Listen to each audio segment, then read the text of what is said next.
तो इसमें बोलिए 3.2 का ही तीसरा क्वेश्चन है कि अनुपात दिए A1/A2, B1/B2 और C1/C2 की तुलना कर ज्ञात करना है कि निम्न रैखिक समीकरणों के युग्म संगत है या असंगत है। तो देखो पहले क्वेश्चन ले लेते हैं, देखो सॉल्व करना है। पहला क्वेश्चन 3x + 2y = 5 इसे और दूसरा समीकरण है 2x - 3y = 7। समीकरण 1 और ये है समीकरण 2। ठीक है, तो इसमें संगत और असंगत कैसे पहचानेंगे। संगत और असंगत को सबसे पहले तो हम जो आपके व्यापक समीकरण है, रैखिक समीकरण का 2 चरण वाला व्यापक समीकरण क्या होता है, यानी समीकरण एक की तुलना A1x + B1y + C1 = 0 से करने पर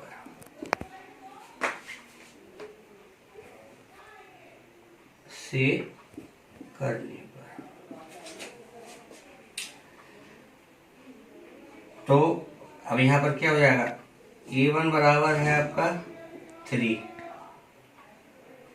B1 बराबर है आपका 2 और C1 बराबर है -5। उसका कारण है कि इस समीकरण को हम इस तरह से लिख सकते हैं 3x + 2y - 5 = 0। जब हम इस तरह से लिखेंगे तो यहां से देखो ये प्लस का फैक्ट था, इधर जाके क्या हो गया माइनस का। तो A1 = 3, B1 = 2 और C1 = -5। इसी तरह से समीकरण 2 की तुलना A2x D2y + C2 = 0 से करने पर, इसको भी हम समीकरण को इस तरह से लिख सकते हैं कि 2x - 3y - 7 = 0। करो यहाँ A1 यानी कि A2 बराबर यहाँ पर क्या है 2, B2 बराबर -3 और C2 बराबर -7। ठीक है, अब हमें संगत और असंगत निकालना है। तो कैसे निकालेंगे संगत और असंगत। अगर आपका संगत होगा तो अपरिमित रूप से अनेक हल होंगे या एक अद्वितीय हल होगा, और अगर असंगत होगा तो यानी कि समांतर रेखाएं जो होंगी उसकी कैसी होंगी, समांतर होंगी, है ना। तो देखो कैसे निकालते हैं। A1/A2, A1 का मान यहाँ कितना था 3, A2 का 2, ठीक। B1/B2, B1 का मान यहाँ कितना है 2 और B2 का -3।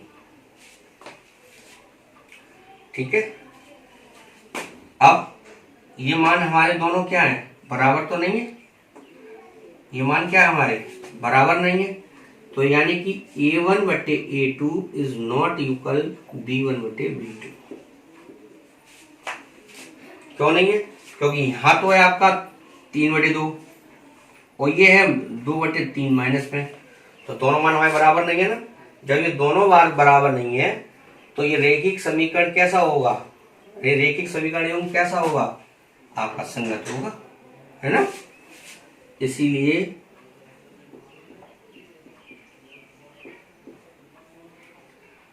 रैखिक समीकरण युग्म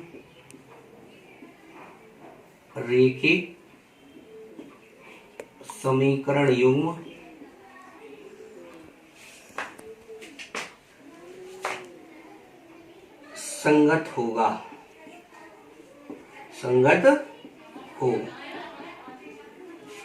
ये हमें निकालना था, है ना। इसी तरह से हम बाकी के क्वेश्चन निकालेंगे। जो मैंने उस दिन आपको लिखा था, टेबल बनाई थी, वो याद होगी तब आप कर पाएंगे। अगर वो याद नहीं होगी तो ये आपके क्वेश्चन नहीं होंगे। चलो एक संगत का हमने ले लिया। अब चलो एक और कोई एग्जाम्पल ले लेते हैं इसी में से सवाल में से। चलो दूसरा ले लेते हैं। दूसरा क्वेश्चन देखो इसका, 2x - 3y बराबर 8। ठीक, और ये हो गया समीकरण पहला। दूसरा है 4x - 6y बराबर 9। ये हो गया समीकरण 2। ठीक है, समीकरण 1 से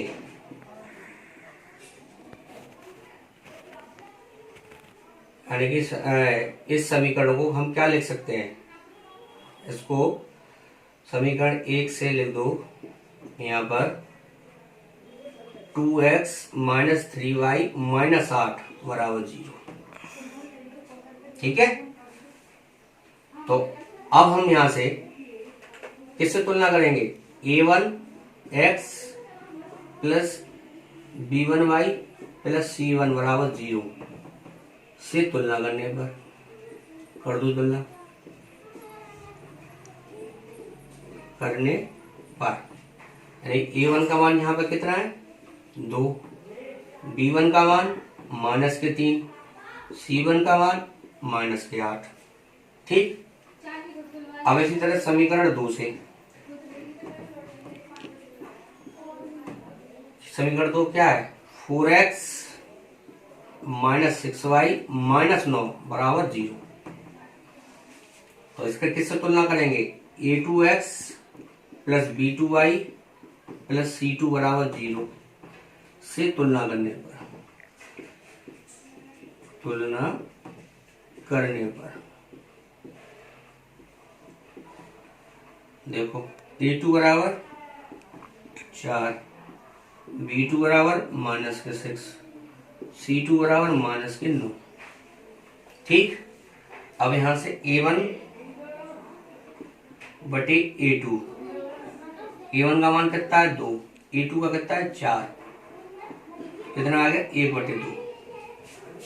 ठीक, अब इसी तरह से b1 बटे b2, b1 का मान -3, b2 का -6, माइनस से माइनस कट गया, 3 दूनी 6, कितना आ गया 1 बटे 2। अब हम देखो दोनों मान हमारे बराबर हैं, a1 a2 is equal to b1 बटे b2। अगर दोनों मान बराबर है तो इसलिए हमें तीसरा भी मान हमें निकालना पड़ेगा। ठीक है, निकालो तीसरा मान, c1 बटे c2। c1 का मान यहाँ कितना है -8 और c2 का -9, यानी क्या आया 8 बटे 9। अब हमने यहाँ पर देखा कि a1 बटे a2 is equal to b1 बटे b2 is not equal to c1 बटे c2, यानी कि a1 a2 बराबर b1 बटे b2 बराबर है, लेकिन c1 c2 के बराबर नहीं है। तो इसका मतलब यहाँ पर क्या हुआ, इसका अर्थ यहाँ पर बताइए संगत हुआ या असंगत हुआ। यानी कि अगर तीनों मान बराबर आते आपके तो संगत था, और ये दोनों मान बराबर नहीं आते तो संगत था, लेकिन ये बराबर है और ये बराबर नहीं है, अतः ये समीकरण क्या हुआ, असंगत हुआ। तो रेखाएं हमारी कैसी हुई, समांतर रेखाएं हुई। रेखाएं कैसी हुई, समांतर रेखा हुई। जब रेखाएं अगर हमारी समांतर हैं तो समीकरण हमारा क्या होगा, असंगत। देखो इसलिए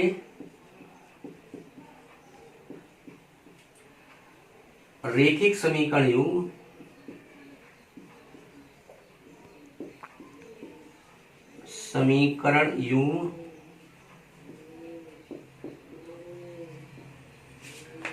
असंगत होगा।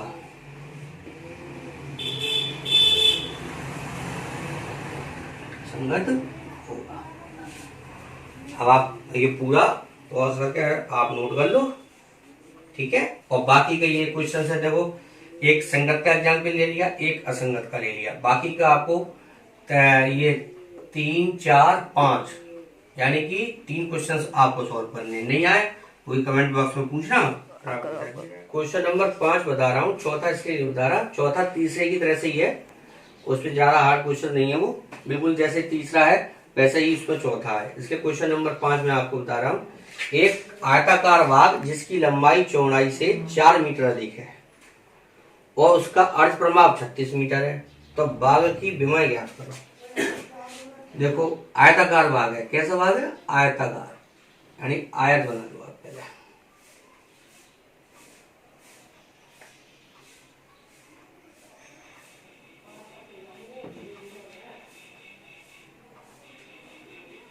ये कितना मान लिया आपने? मान लिया x मीटर,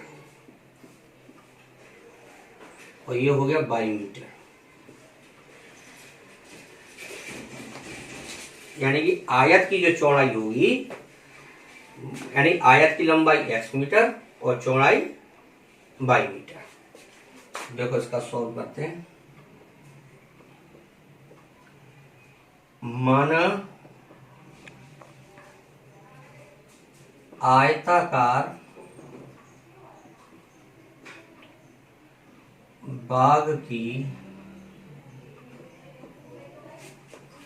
लंबाई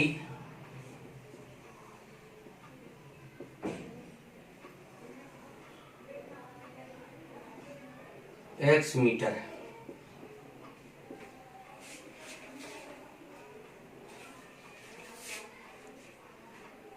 माना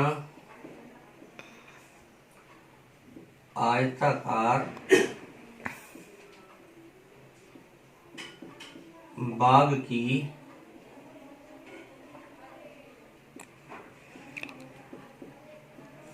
चौड़ाई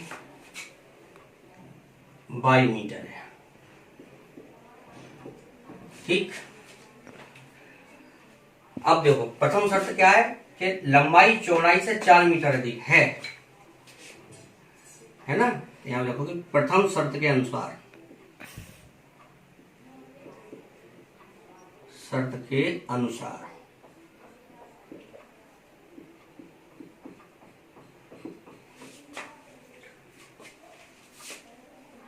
यानी कि लंबाई चौड़ाई से 4 मीटर अधिक है। लंबाई कितनी थी? x, 4 मीटर यानी किससे अधिक है? चौड़ाई से।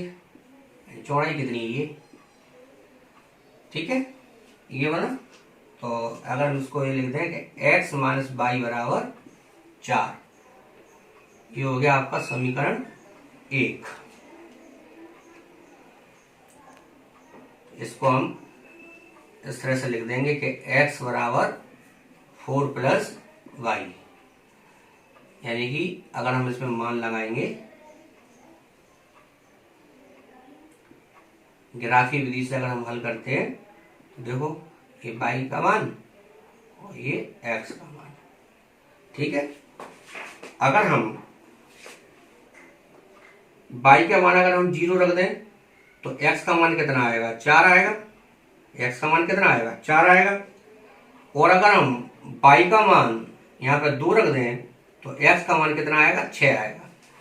तो यानी क्या आएगा? x का मान 6 आएगा। बस सीधी सी बात है कि y बराबर 0 रखते हैं तो x बराबर क्या आएगा? 4, और y बराबर अगर हम 2 रखते हैं तो x बराबर कितना आएगा? 6। अब इस तरह दूसरी शर्त के अनुसार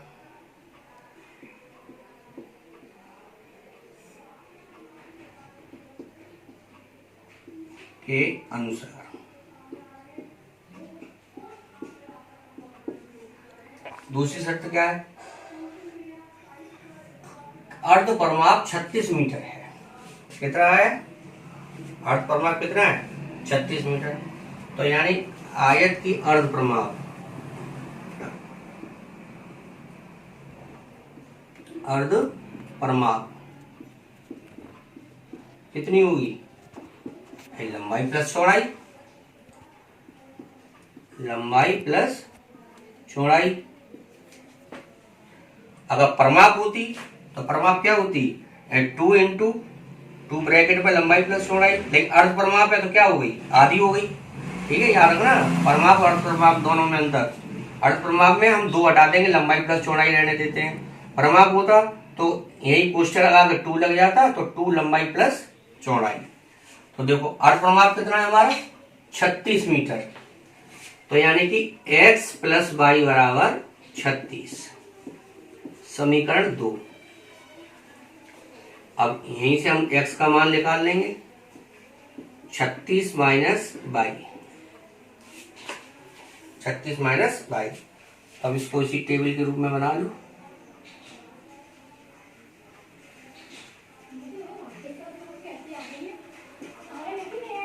यहाँ बाई का मान और यहाँ x का मान, ठीक है। तो देखो बाई बराबर अगर हम यहाँ पर 20 रख दें तो x बराबर क्या होगा 16 होगा, ठीक। और अगर हम बाई बराबर यहाँ 28 रख दें तो x बराबर कितना होगा 8 होगा, ठीक है। अब हम इसका आपको ग्राफ बता रहे हैं, ग्राफ बनाऊंगा।